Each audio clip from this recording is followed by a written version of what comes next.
श्री स्वामी समर्थ. हा माझा पहिलाच ब्लॉग आहे. आणि बघा मुलं कशी घरामध्येच बॅट बॉल खेळत आहेत बघा. ऐकत नाहीत. बाहेर खेळायला जा म्हटलं तर बघा आतमध्येच चालू केलं बॅट बॉल खेळणे.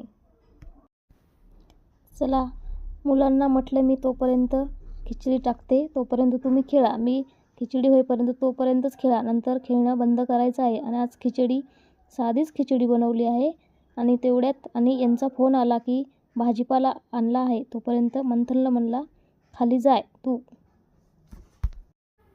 तोपर्यंत मंथन खाली गेला आणि मी पण गेले त्याच्या मागे. तोपर्यंत मंथन भाजीपाला घेऊन वरती येत पण होता. आणि भाजीपाला वृद्धाश्रमसाठी बाजारात त्या भैयानी आश्रममध्ये न्यायसाठी भाजीपाला दिला होता.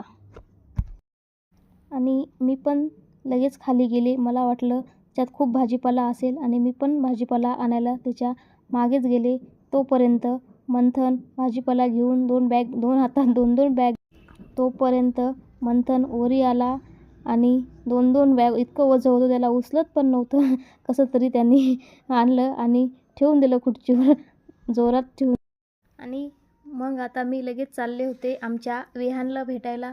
त्याचा रडल्याचा आवाज आला. मग आम्ही चाललो होतो विहानला भेटायला. मी गेले ताईकड आणि नंतर वर जाताना तिथलं आमची डॉली भेटली.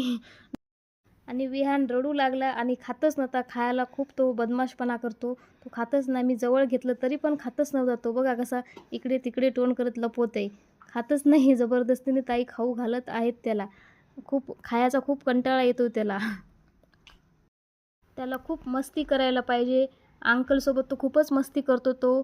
आणि खायच्या बाबतीत तर कोणालाच ऐकत नाही. आणि अंकल आल्यावर बघा कसा आता खातो. अंकलसोबत खूप मस्ती करतो. बघा छोटे अंकल आल्यावर कसा हसतो, कशी मस्ती करतो. बघा किती आनंद होतो त्याला. बघा किती हसू यायला. अंकल बघा कसा करते.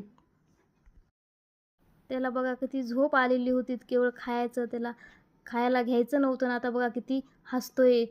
बाय. भेटू आता पुढच्या ब्लॉगमध्ये.